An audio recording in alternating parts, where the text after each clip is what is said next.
자, 요한계시록 13장 전체를 보겠습니다. 찾으셨죠?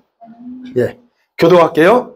내가 보니 바다에 산 짐승이 나오는데 뿔이 10이요 머리가 7이라 그 뿔에는 10 왕관이 있고 그 머리들에는 신성 모두가 하는 이름들이 있더라.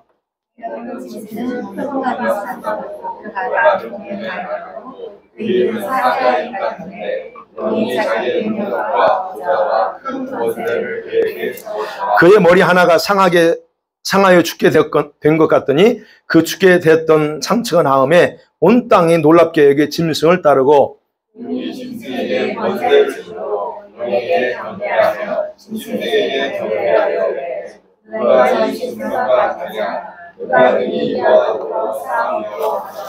또 짐승이 과장되고 신성 모독을 말하는 입을 받고 또 42달 일할 권세를 받으니라.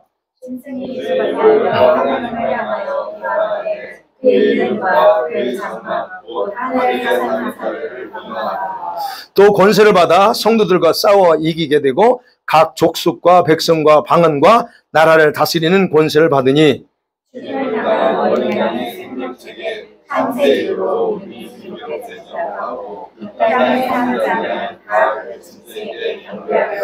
누구든지 귀가 있거든 들을지어다.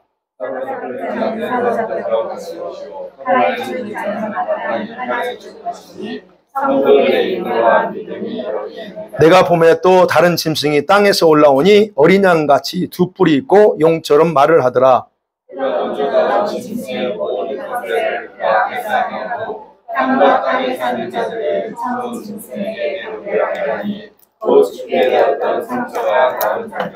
큰 이적을 행하되 심지어 사람들 앞에서 불이 하늘로부터 땅에 내려오게 하고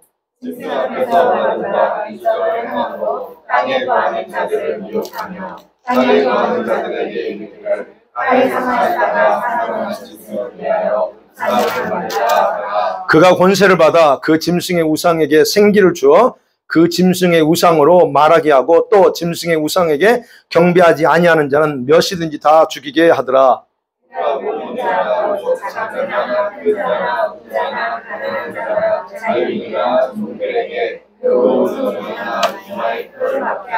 누구든지 이 표를 가진 자 외에는 매매를 못하게 하니 이 표는 곧 짐승의 이름이나 그 이름의 수라. 지혜가 여기 있으니 총명한 자는 그 짐승의 수를 세어보라. 그것은 사람의 수니 그의 수는 666이니라. 아멘. 자, 오늘은 드디어 이 적그리스도, 우리가 계시록에 있어서 굉장히 중요한 적그리스도와 장차 일어날 이 거짓 선지자에 대한 부분을 나눕니다. 자, 오늘 보니까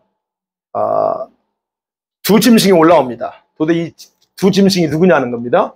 그리고 12장에서 3절에 보니까 한 붉은 용, 이 빨간 용이 등장했는데 그 머리를 보니까 7이 머리가 있고 뿔이 10이고 7 왕관을 가지고 있다, 이런 어떤 모습으로 등장합니다. 그러면 오늘 나눌 부분은 이게요. 이 용하고 그다음에 올라온 두 짐승, 이 두 짐승의 역할들과 그가 누구냐는 부분을 같이 봐야 됩니다. 자, 12장 17절에서 그랬죠. 그 여자의 후손들, 여자의 남은 후손이 이제 남은 자손과 싸우려고 등장하는 짐승이 이제 13장이에요. 그죠? 17절에서는 모래 위에 딱 섰습니다. 그리고 나서 이제 13장에서는 바로 이 남은 자손과 싸울 대상이 짐승이 등장하는 거예요. 이들이 누구냐는 거예요. 자, 이 두 짐승은 교회를 박해하고 싸우는 일의 주동자들입니다. 두 짐승이요. 첫째 짐승은 이제 정치적인 권세를 가진 대통령이 되고요. 장차 대통령입니다, 이 사람은. 그 다음에 두 번째 짐승은 종교적인 권세를 가지고 있는 인물이에요. 이게 바로 거짓 선지자다라고 말합니다. 그러면 이 두 짐승의 역할과 기능이 다 달라요. 그러면 주인공은 적그리스도를 상징하는 첫 번째 짐승입니다. 물론 이 첫 번째 짐승이 적그리스도 짐승에서 나오는 거지만, 첫 번째 그가 중요하다는 거예요. 근데 사단이 바로 적그리스도에게 빙의되어서 이제 신처럼 행동하는 그런 내용들이 이제 오늘 나오고요. 그 다음에 두 번째 짐승은 쉽게 생각하면 첫 번째 짐승 적그리스도를 돕기 위해서 활동하는 하수인이라 생각하시면 됩니다. 네, 그렇게 생각하면 돼요. 자, 그러면 첫 번째 생각합니다. 이 붉은 용, 12장 3절에서 등장했던 이 빨간 용이 누구냐는 겁니다. 이 용을 보니까 열뿔이 있고, 그러죠? 7머리가 있습니다. 이 열뿔은 10나라를 얘기하죠. 그 7머리에 7왕관이 서 있습니다. 이들은 누구냐면 사단이 이용한 대표적인 아젠다 그룹들입니다. 유엔이, 대표적으로 유엔이라고 볼 수 있어요. 이 용은 이게 상징적인 거예요. UN, EU 또는 요즘 등장해서 활동하는 글로벌리스트들 또는 WEF, 월드 이코노믹 포럼의 그 무리들이 다 여기에 해당된다라고 아젠다들입니다. 자, 그런데 여기서 보면 일곱 머리가 있어요. 이 10불 중에서 7머리가 주도권을 가지고 행사합니다. 그건 이제 17장 가보면 또 나와요. 그런데 이 붉은 용이 자신의 능력과 권세가 있어요. 오늘 보니까 2절 하반절에 이렇게 용이 자기의 능력, 보좌, 큰 권세를 짐승에게 줘요. 첫 번째 짐승에 줍니다. 그러니까 결국 이렇게 표현되면 이 붉은 용은 누구냐? 예, 사단의 분신이에요. 12장 9절에 그랬죠? 붉은 용이 누구냐? 아, 그는 옛뱀이고 사단이다라고 해요. 그러니까 그렇게 상징적으로 이해하면 됩니다. 그다음에 두 번째, 그러면 이 첫 번째 등장한 짐승의 모습, 이게 정치인이에요. 대통령이라고 그랬습니다. 이 짐승이 어떤 일을 하느냐, 정치적으로 어떤 일을 하는가 봅니다. 자, 첫 번째 짐승의 모양을 13장 1절에 보니까 그렇죠? 바다에 산 짐승이 올라오는데 뿔이 10이에요. 그래, 머리가 7이에요. 그 뿔에는 10왕관이 있고 머리에는 신성모독하는 이름이 있다라고 합니다. 아까 말씀드렸죠? 이거는 거의 12장 3절에서 붉은 용의 모양 그대로 복사판이에요. 근데 이들이 누구냐 그랬죠? 사람이 아니라, 한 개인이 아니라고 그랬어요. 단체예요. UN, EU, WFP 이런 것을 대표한다 말할 수 있어요. 근데 이제 대표적으로는 사실은 UN이 모든 걸 다 주도합니다. UN이요. 그래서 UN에서 이제 앞으로 이런 얘기 나오면 또 하겠지만 UN이 앞으로 막강한 힘을 가지고 전 세계 각국 나라에 이런 뭐랄까요, 정책들을 지시할 겁니다. 어쨌든 그런 게요. 그래서 이 용이 유엔에게 어떤 힘을 줬다, 권세를 줬다라고 보시면 돼요. 근데 그 모양을 보니까 2절에 짐승의 표범 같습니다. 발은 곰발 같고요. 입은 사자 입이다 그랬어요. 이건 뭐예요? 지난번에 말씀드렸는데 유엔에 가지고 있는 막강한 그런 통치력, 포악함, 여러분 표범이에요. 그 다음에 발은 곰발이에요. 사자가 입이에요. 그러면 포악하고 악랄하고 잔인하다고 하는 의미예요.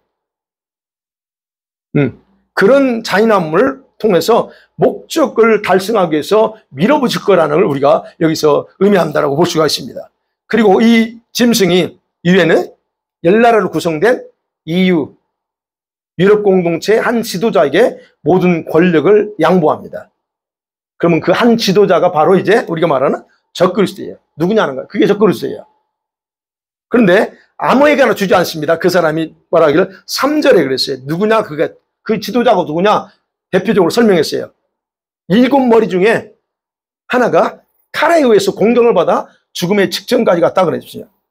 그러죠? 3절에 그의 머리가 하나가 상하여 죽게 된 것 같더니 그랬어요. 그런데 죽지 않았어요.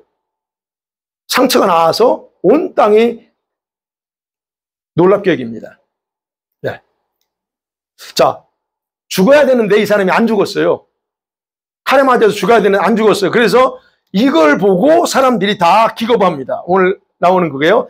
온 땅이 놀랍게 여겼다는 말은 기겁했다는 얘기예요.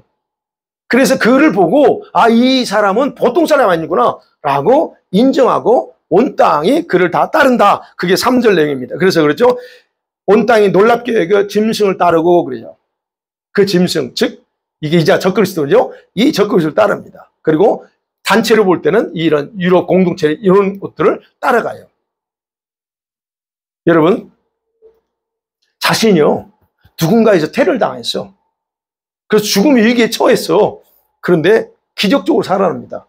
이건 그럴 수 있어요. 그죠? 누군가에 공격당해서 다시 잘 이렇게 해서 사고 나서도 죽을 상황에서도 살려낼 수 있잖아요. 이건 그냥 일어날 수 있는 현상들입니다. 그런데 오늘 이 부분은 희한한 거예요. 뭔가 일반적인 거 다르다는 얘기예요. 일반적으로 달라. 그러면 세상 사람들이 지금 생각해 보세요. 저와 여러분이 사고 났다가 코마 상태에 있어 다 깨났다? 그러면 세상 사람이 잠깐 뉴스에 나올 수 있지만 세상 사람 온 세계가 놀라지 않습니다. 그죠? 근데 바로 이 사람은 그런 특별한 어떻게 그게 가능하냐고요. 바로 사단이 바로 이자에게 권세를 줘요. 그리고 그 짐승은 자기의 권세를 준 그 사단 용한테 경배하고 충성을 맹세합니다. 그래서 4절에 말합니다. 용이 그 짐승의 권세를 주므로 용에게 경배하며 그래요. 자기의 파워를 준, 여기서는 이제 상징적으로 용을 보여줬지만 물론 뒤로 가보면 사단이에요. 그러면 이거를 주고 자기가 충성할 때 맹세를 합니다. 자, 이 모든 광경을 목격한 수많은 사람들이 용을 경배할 뿐 아니라 이 살아난 사람, 살아난 그 짐승을 경배하면서 다음과 같이 외치는 거예요. 누가 이 짐승과 같고 누가 이 짐승과 싸울 대상이 있겠느냐. 세상에 존재하지 않다라고 이 얘기를 하는 겁니다. 그래서 여러분 보세요. 이 사람이 얼마나 특별한 사람인지 5절 같이 한번 볼게요. 5절 시작. 또 짐승이 과장되고 신성 모독을 말하는 입을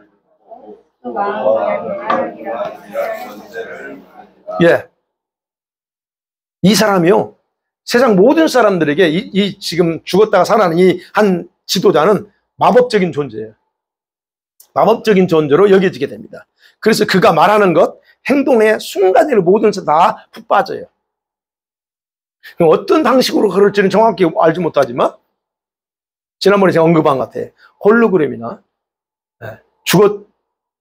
아니 여기 나오면 그래요. 나와 보잖아요. 그가 어떻게 죽을 지경까지 갔어요?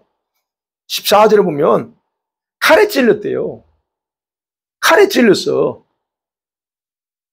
예전에는 그랬죠. 아니 요즘 누가 그런 정치적인 막강한 파워를 가진 국회의원이든 대통령이든 누가 칼로 요즘 찔러 죽이려고 합니까? 안 하지. 뭘로 해요 요즘은 다? 스나이퍼 고용해서 머리에서 쏴 죽이든. 그래서 트럼프가 걱정해서 당할까봐 했잖아요 전부 다. 멀리서도 스나이퍼들을 고용할 수 있는데 요즘 시대에 누가 가서 칼로 찔러 죽여요. 근데 성경에 뭐라고 그랬어요? 칼에 상하였다 그랬어요. 거기 보면 칼에 상하였다가 살아난 짐승을 위하여 우상을 만들어요. 근데 희한한 것은 어떤 방식으로 했는지 모르지만 어쨌든 이는 죽지 않고 살았다. 그래가지고 어쨌든 그를 세상 사람이 놀랐다는 거예요. 자, 그렇게 되니까 각 나라 족속 백성 방언들이 전 세계 모든 열방들이 다 그 사람에게 다 모든 힘을 쏟아줘요. 실제로 그 얘기입니다. 다 그에게 쏟아줘요.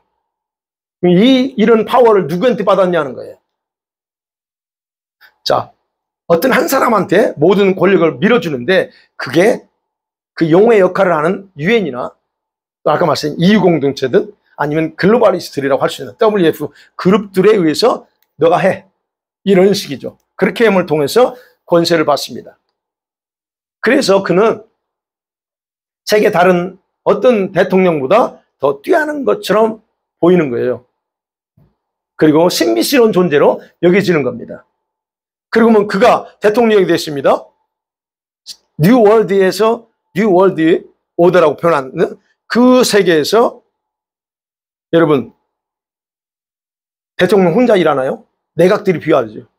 자기 내각들. 그럼 내각들은 누굴까? 바로 사단에게 충성을 맹세한 자들을 중심으로 해서 그 내각들을 구성할 거 아니에요. 자기 반대하는 사람 누가 세우겠습니까? 그러면 그 나라의 그 내각기 얼마만큼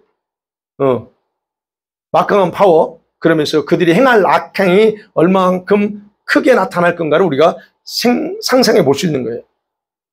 그런데 이 짐승이 적그리스도가 표면적으로 등장하면서 행하는 일들은 크게 두 가지예요. 오늘 13장에서는 두 가지입니다.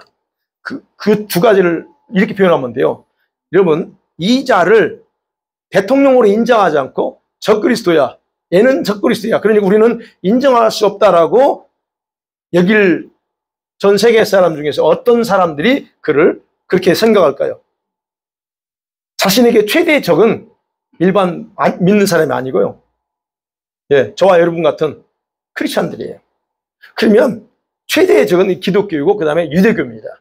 그래서 유대인들과 우리 기독교를 박해하고 학살하는 일을 두 가지를 해요. 그러니까 여러분 이게 단단히 각오하셔야 됩니다. 우리는 타겟이에요. 이때 가면. 자, 오늘 보니까 그 내용을 또 이렇게 설명해요. 그가 달변가입니다. 달변가예요. 얼마나 말을 잘하는지. 그 입에 권세를 받았어요. 5절에 그랬죠. 신성 모독하는 말을 받았어요. 큰 입이라는 거. 큰 입. 근데 그 영어로 그렇게 여러분 그 mouth speaking great thing이라고 표현했는데 심히 교만한 입술이다는 말이야. 자기가 뭐 대단한 것처럼 교만하게 하는 말. 그래서 말하죠. 하나님을 조롱하고 모독하고 허풍 떨어요. 그러면서 어떻게 허풍 떨어요? 내가 다 해결해 줄게. 너희들이 필요하는 건 모든 걸 내가 다 풀어줄게. 나한테는 그런 능력이 있어. 그게 바로 신으로부터 내가 능력을 받았어 라고 주장하면서 약속해 주는 거예요. 그게 바로 큰 입을 받았다는 거예요. 그러니까 이 수많은 사람들이 이 말에 그냥 혹 하고 넘어집니다.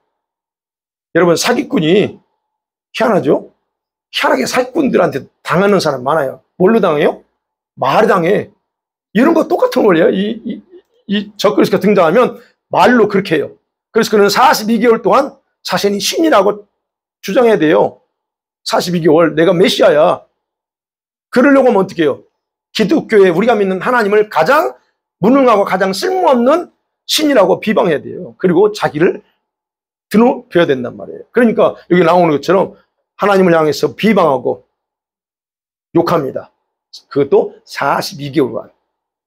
여러분 구약의 엘리야 시대에 아합과 이세벨이 그 나라의 바알을 국가 종교로 세웠죠. 그럴 때 어떤 일이 벌어졌어요?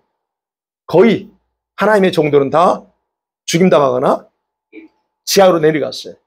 그런 거 마찬가지로 여러분 사탄 이제 이때가 되면 사단 숭배자들이 자기의 정체를 드러내면서 아마 고대처럼 피해 제사를 드릴 가능성이 굉장히 큽니다. 그런데 그 제사의 피해 제물은 누굴까? 자기에게 동조하지 않는 기독교인들이 바로 제물로 희생된다는 겁니다. 바로 그게 그 기독교인을 향해서 그들이 행할 거예요. 그 다음에 두 번째는 뭐냐? 이스라엘 향해서 그들이 저는 이스라엘 향해서 학살을 합니다. 6절에 그랬죠. 짐승이 그 입을 벌려 하나님을 향해 비방하되 그의 이름과 그의 장막 어디에 이거? 성전입니다. 하늘에 있는 자들 비방하고 그렇게 말합니다. 그러면 이게 뭐예요? 이스라엘 민족에 대한 강력한 조치를 취한다는 겁니다. 성전 그리고 하나님의 이름도 바꿔버려요. 그럼 이 적그리스도가 어떻게 해서 이 파워를 가져요? 다니엘서나 이런 거 보면 무슬림과 연합합니다. 중동의 가장 큰 이슈는 뭐예요? 무슬림과 이스라엘 관계잖아요. 그러면 이거를 통합하지 않으면 평화를 이루지 않으면 자기가 이 전 세계 통치자로 등극이 안 돼요. 할 수가 없어요. 그러니까 무슬림과 연합해서 권세를 얻어요. 그래서 외형적으로는 늘 이스라엘 위하는 척하지만 내적으로는 반대 무슬림 편이란 말이에요. 그래서 그가 하나님을 모독하는 건 기본이지만 나중에는 어떻게 해요? 이스라엘과 맺었던 그 협약을 깹니다. 그리고 박해와 대학살을 추진해요. 그때 이스라엘에서 이제 정통 유대인들이 많이 죽임당할 겁니다. 메시아적 주 성도들도 물론 순교당할 수 있지만 거의 다 이때는 적그리스도가 딱 등장해서 유대인을 대학살하는 건 정통 유대인들이에요. 그런 일을 하는 거예요. 그리고 다니엘서 7장 25절이나 9장 27절에서는 뭐래요? 때를 바꿔요. 법을 바꿉니다. 제사제도를 바꿔요. 그럼 마음대로 고쳐버립니다. 그러니까 이거를 대대적으로 반대할 사람은 정통 유대인들이에요. 그러니까 그들을 학살하는 겁니다. 우리가 지금도 그러고 있잖아요. 정상적인 헌법을 개정해요. 자기를 우상화시켜야 되고 그리고 자기에게 복종하게 해야 되고 그리고 복종하지 않으면 누구든지 다 죽일 수 있는 권한을 마음대로 행사할 수 있는 법을 만들어야 돼요. 그래서 법을 바꾸는 거예요. 그러니까 결국 자신이 법이에요. 짐이 곧 법이야라고 하는 게 돌아오는 겁니다. 자, 이렇게 그가 통치하는 상황이 되면 세상의 대부분 사람들은 다 그를 세상의 구원자로 다 경배하며 섬기게 된다 하는 겁니다. 그게 이제 성경에 기록돼서 그래서 뭐라고 그랬어요? 8절에 죽임을 당한 어린 양의 생명책에 창세 이후로 이름이 기록되지 못하고 이 땅에 사는 자들은 다 그 짐승을 경배한다고 합니다. 저와 여러분이 하나님의 백성으로서 하나님의 생명책의 이름이 기록되어 있다면 이것만큼 큰 축복이 어디 있어요? 자, 그게 첫 번째 짐승입니다. 두 번째 짐승이 누구냐 하는 거예요. 자, 첫째 짐승 속에 한 지도자가 나옵니다. 그게 적그리스도예요. 그가 하는 종교적인 정책은 교회를 파괴하는 거예요. 이제 유대인은 유대인이죠. 기독교를 파괴합니다. 근데 교회를 파괴하는 거지만 7절에서 뭐라고 표현했어요? 자, 7절 같이 읽어볼까요? 다시 한번 7절 시작. 또 권세를 받아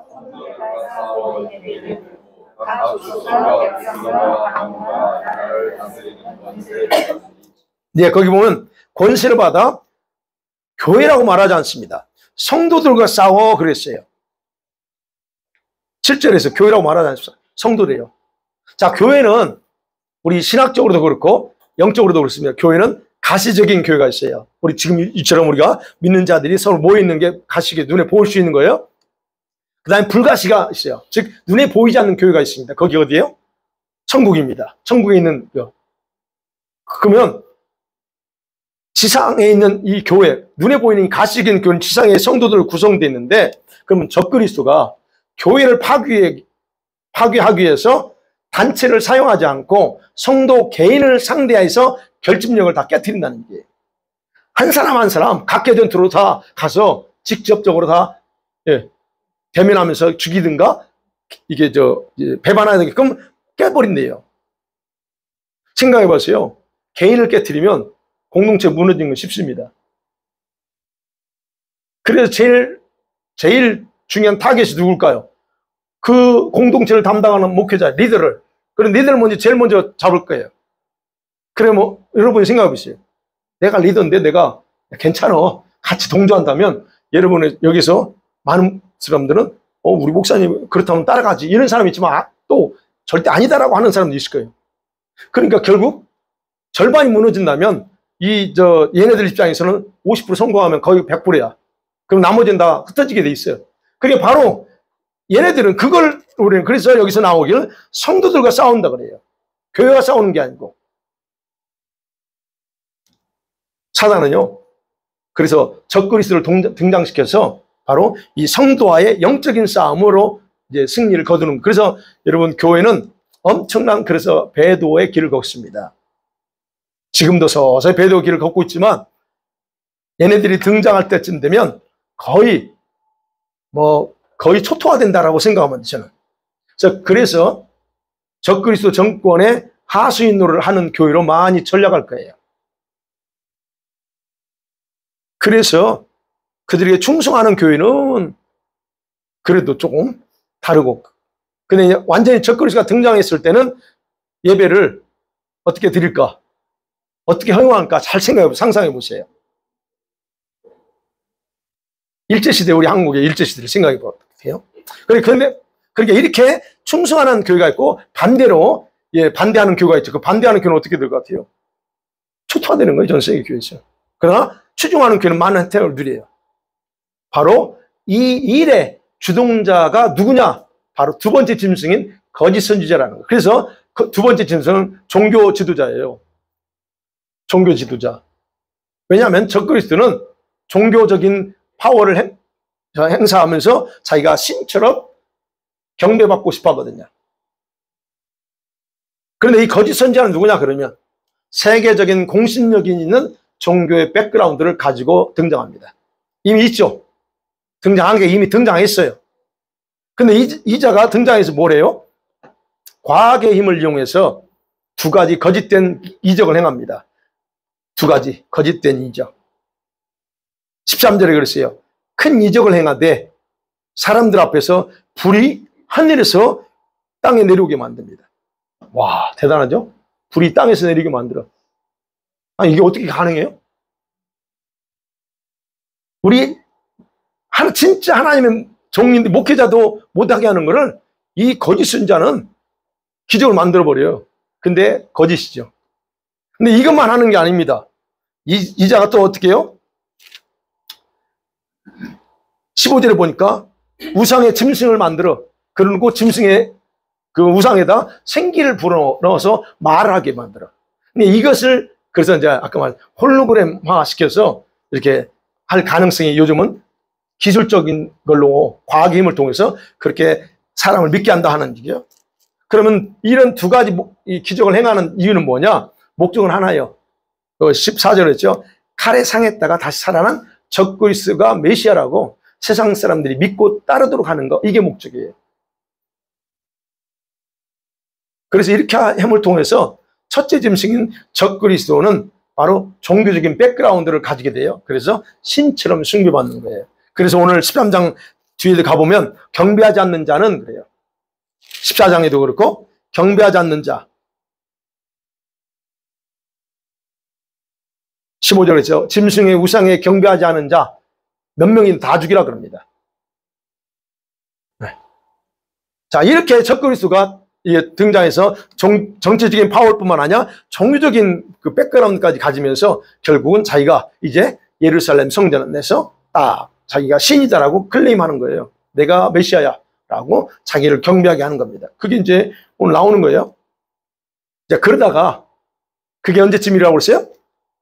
그게 언제쯤이 지금 제가 여기 다니엘 70만식년 계획 때 지금 성전 건축 완공하고 적그리스도가 언제쯤 등장하는데 제가 잠깐 표시해놨죠? 그러면 적그리스도가 그렇게 딱 내가 신이야라고 클레임하고 나서 얼마 안 있어서 바로 누가 오셔요? 예, 우리의 신랑 되신 예수님이 오셔서 신부들은 휴거됩니다. 근데 이게 전 세계적으로 일어납니다. 그럼 생각해 보세요. 적그리스도가 얼마나 놀라고 세상 사람이 얼마나 놀라겠어요. 당황하죠. 그리고 여러분 지구에서 얼마 많은 사람들이 사라졌는지 휴거될지 모르지만 전 세계적이야. 그러면 난리 나는 거죠. 여기저기서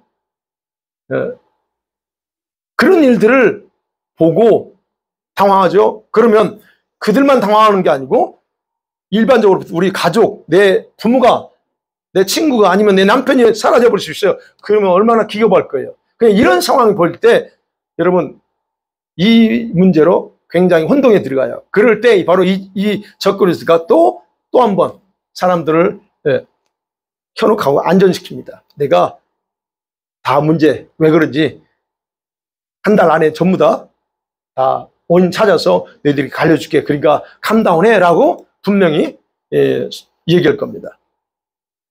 자, 생각해 보세요. 이제 한 달은 제가 말한 거예요. 어느 기간 동안 우리가 그걸 해서 왜 그런지를 다 알려주게 되니까 동요하지 말고 하라고 하는 그런 걸 할 거라고. 그러면 많은 사람들이 바로 그 자를 신뢰한다는 얘기예요. 그러니까 이 말에 이 적그리스도의 말솜씨 있잖아요. 현혹된다. 이 말에 많은 사람들이 그렇죠. 뭐 수십억이죠. 사람들이 다 신뢰하고 따라가요.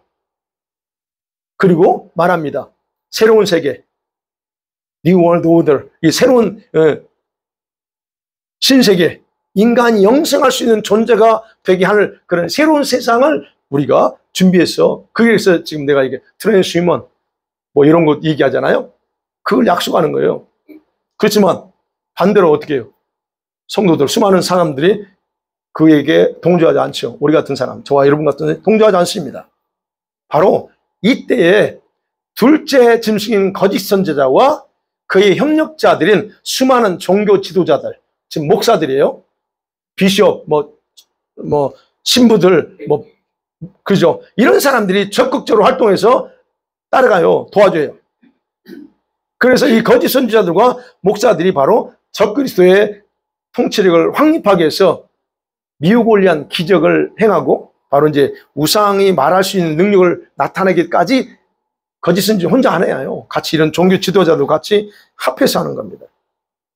자, 그런 가운데 여전히 이제 뒤늦게 주님이 재림하시고 신부들이 휴거된 사건 이후에 뒤늦게 그래도 깨닫고 남은 사람들을 어떻게 해요? 이제 거기서 뒤늦게 깨달았지만 그래도 어떻게 해요? 이제 사실을 알고 나서는 이들이 나름대로 몸부림치겠죠.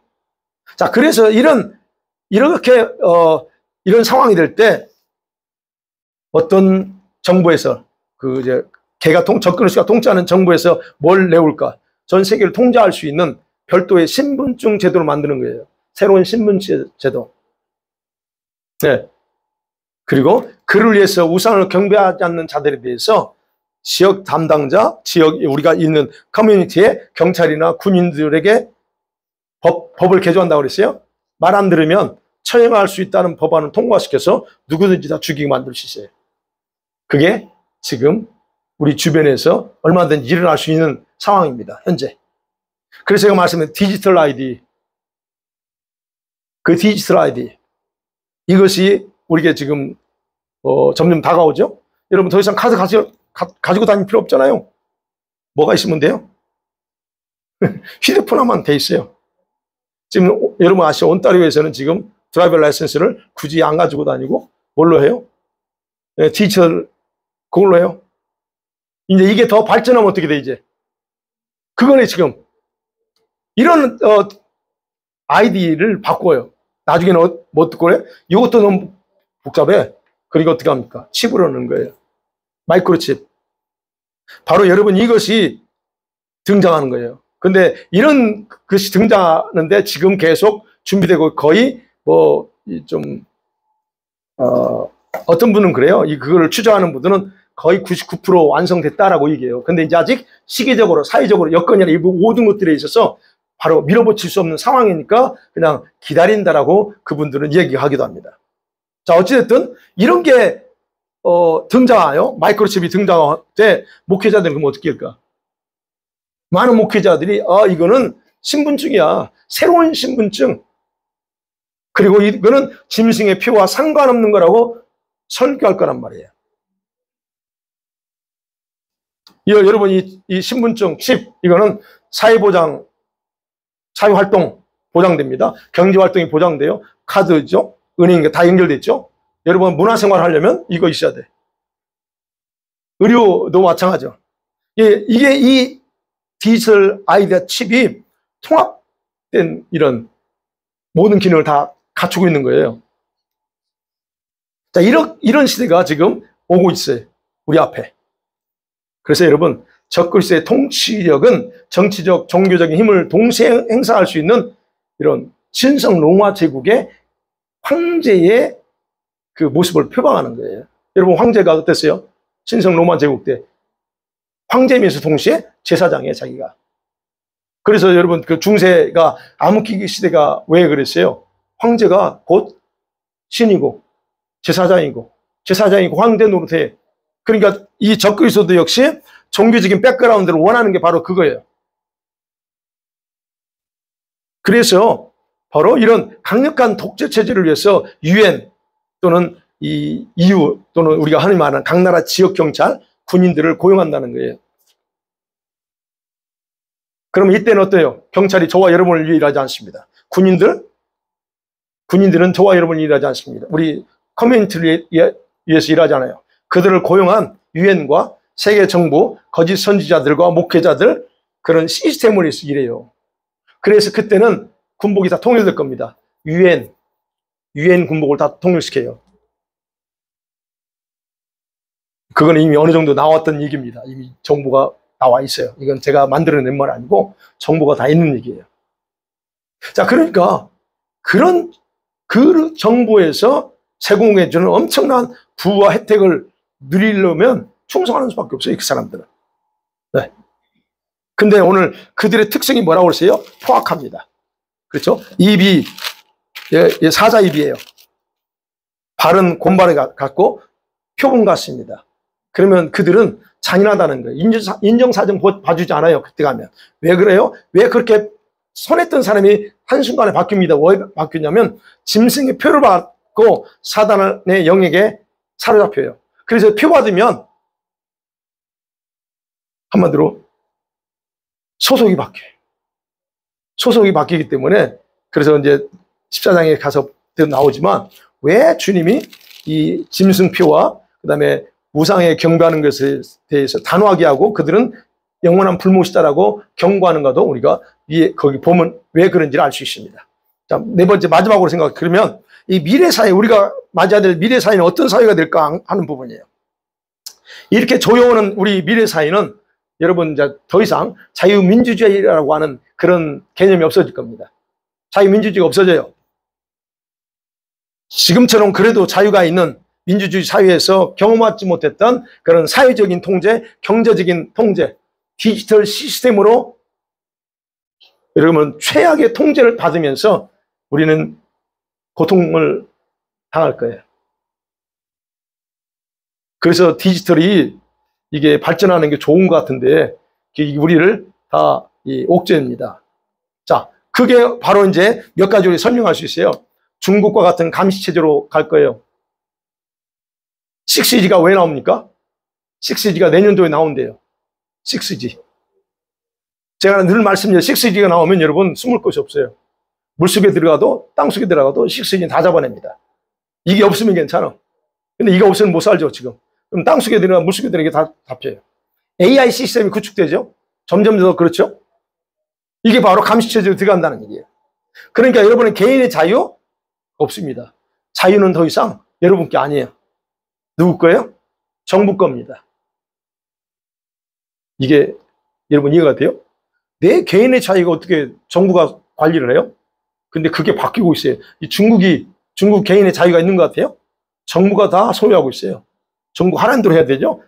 물론 이런 거 소소한 거 먹고 마시고 이런 걸 얘기하는 게 아니고 이게 부분이에요. 그래서 여러분 여러분 개인의 정보를 이토록 하는 온라인 시스템이 얼마나 활성화되어 있어요. 여러분 제가 아신 것처럼 내가 뭐 하나 비행기 티켓 하나 딱 이제 어디 검색하는데 그냥 떠요. 난 하지 않았어. 그럼 내가 다른 사이트 뜨는데 그게 쫙 나와버려요. 여러분 다 알죠? 내가 뭘 하나 딱 하면 얘가 뭘 하려고 하는지 그냥 알아서 해줘요. 인간적으로 굉장히 편합니다. 근데 여러분 그 시스템이 여러분 위태로 만들어. 위태롭게 만들죠? 그럼 여러분 인권은 어떨까요? 인권은 존중이 안 되겠죠. 그러니까. 그래서 이때 가면 살인이 합법화되는 거예요.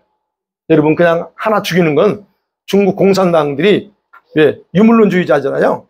그래서 사람 생명을 뭘로 봐요? 버러지 생명처럼 그래요. 그냥 얼마든지 필요하면 죽여버려요. 이게 바로 이런 시대가 온다는 거예요. 그러면 여기 이것만이나 인권만 박탈되나요? 여러분 우리 종교 자유는 어떻게 해요? 종교 자유 박탈되죠? 그래서 선택이라는 단어가 없습니다. 그때는. 나는 하나님 믿을 거야. 아니 나는 무슬림이야. 나는 이 선택의 개념이 없어요. 그럼 여러분은 우리 기독교인으로서 성경책 가지고 있다? 이건 꿈도 못 꾸는 거죠. 예배 마음대로 못 드리는 거. 그건 뭐 더 말할 것도 없죠. 이런 종교적인 박탈도 당한다. 그러면 또 이것만 있나요? 우리가 마음껏 이걸 통해서 얼마나 많은 정보가 없습니까? 언론이 통제됩니다. 언론 통제받아. 그러면 정보 공유가 불가능해요. 지금도 여러분 센서십 하잖아요. 검열합니다. 그러면 어떻게 해요? 이 EBD가 없어지는 게 아니에요. 있는데 중국처럼 전부 다 감시합니다. 그러면 자기들의 체제 선정용만 존재하는 거예요. 그래서 결국은 이 사회는 미래 사회는 독재 체제예요. 네, 글로벌리스트를 중심의 체제. 그래서 충성하는 사람한테는 주고 그런 체제. 마지막 하나 더 뭐가 올까요? 경제가 컬랩스 됩니다. 경제 붕괴 옵니다. 그럼 왜 지금 보세요?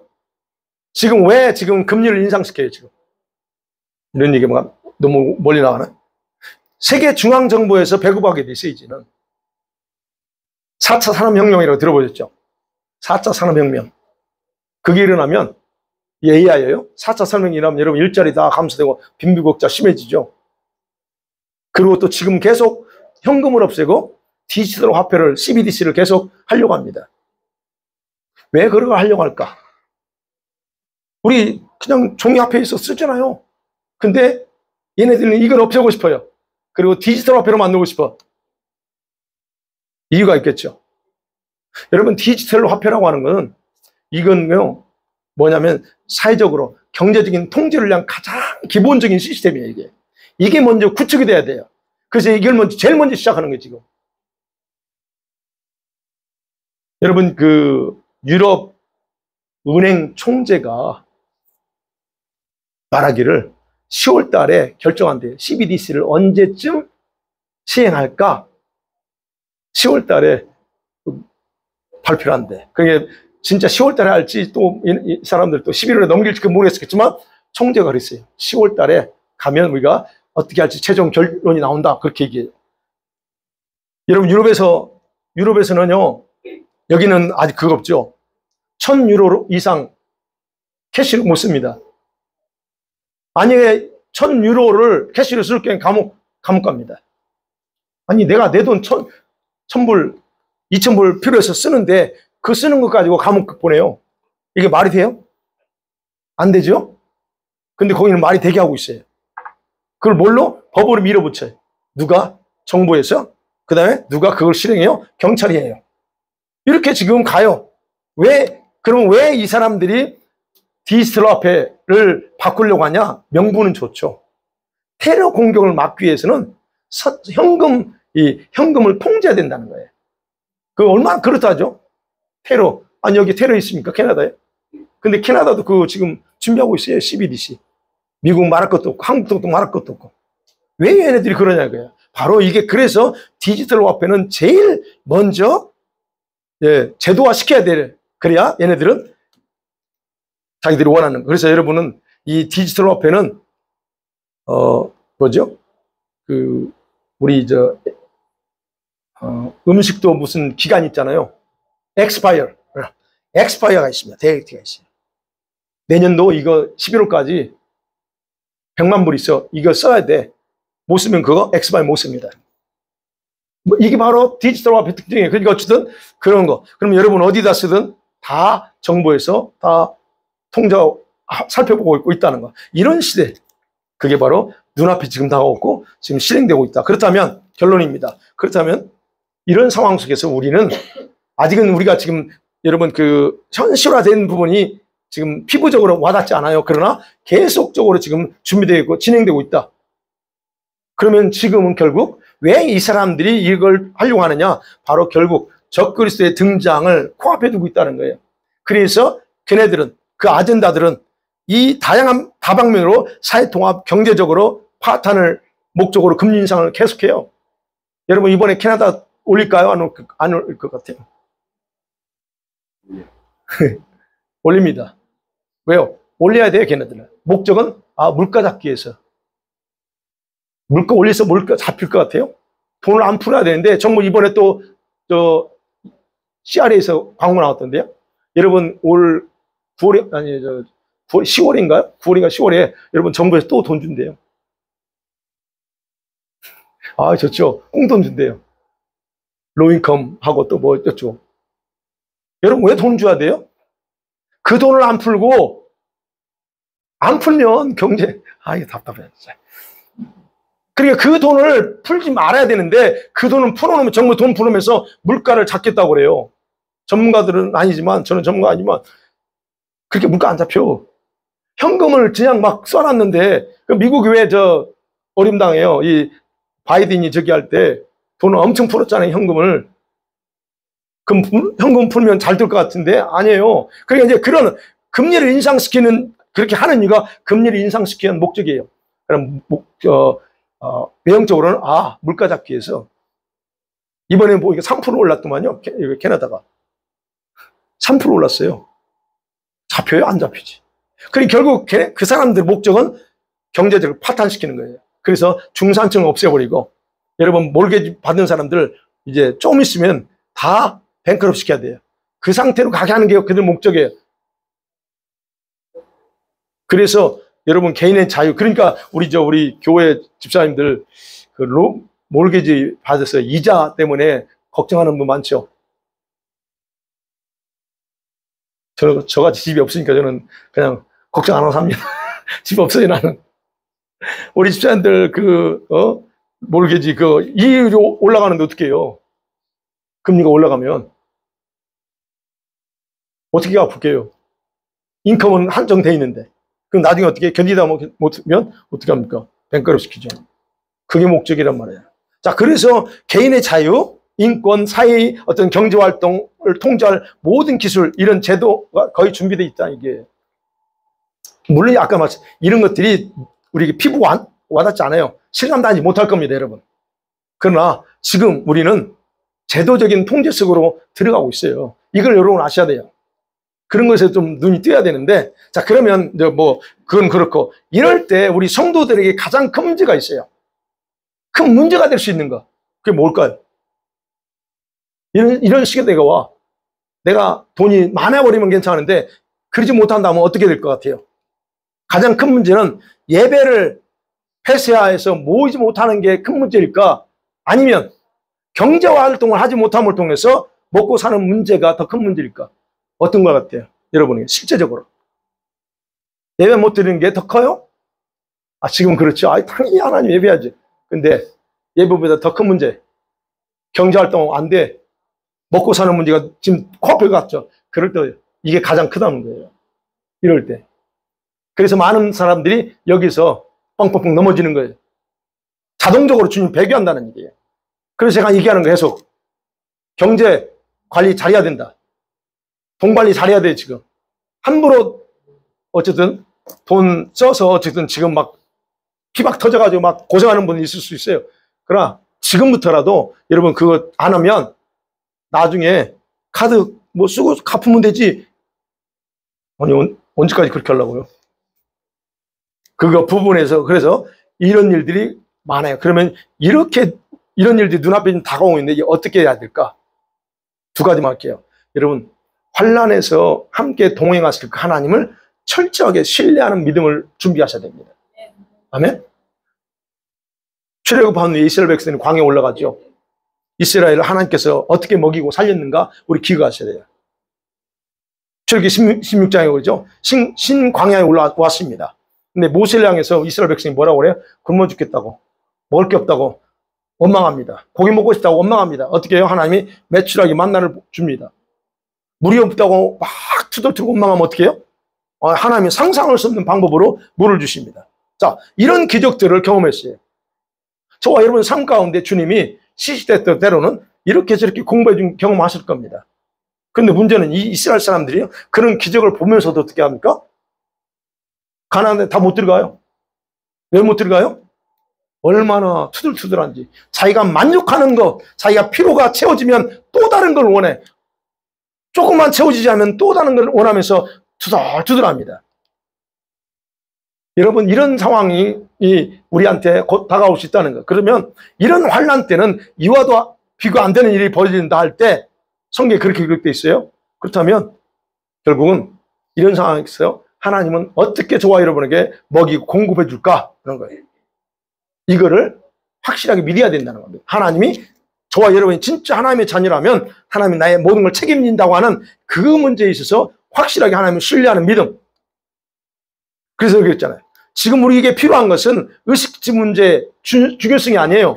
여러분이 먹고 사는 게 중요한 게 아니고 지금 철저하게 신뢰하는 믿음을 키워나가는 게 가장 중요한 겁니다. 지금 우리는 지금까지요 너무나 많은 것을 가진 부유한 삶에 익숙해져 있어요.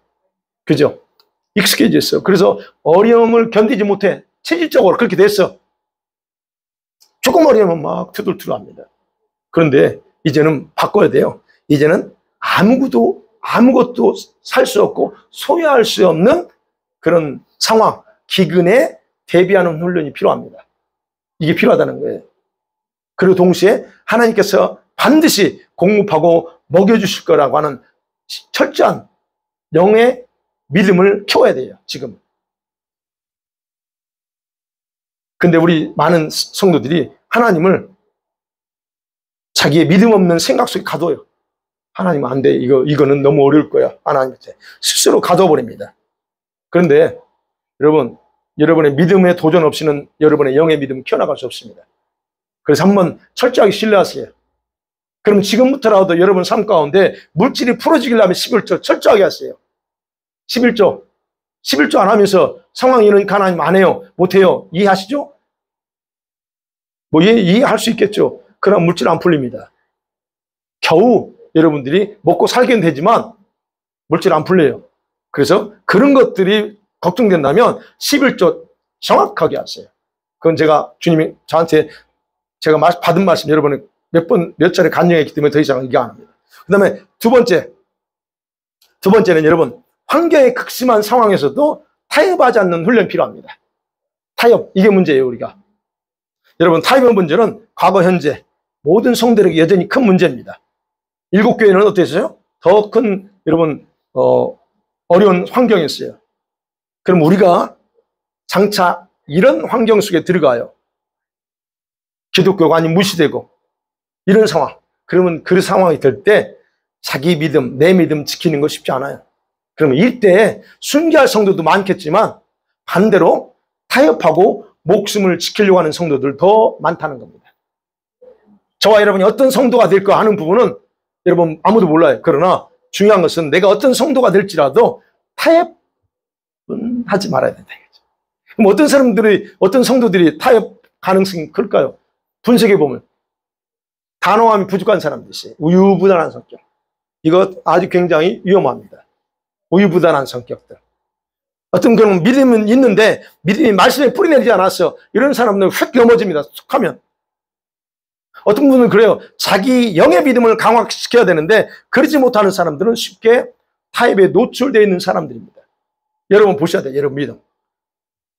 이런 사람들은 항상 마음속에 뭐가 있냐면 어쩔 수 없는 상황에서는 그 환경을 따라 결정하고 행동해도 괜찮아 라고 자기 나름대로의 정의를 가지고 있습니다.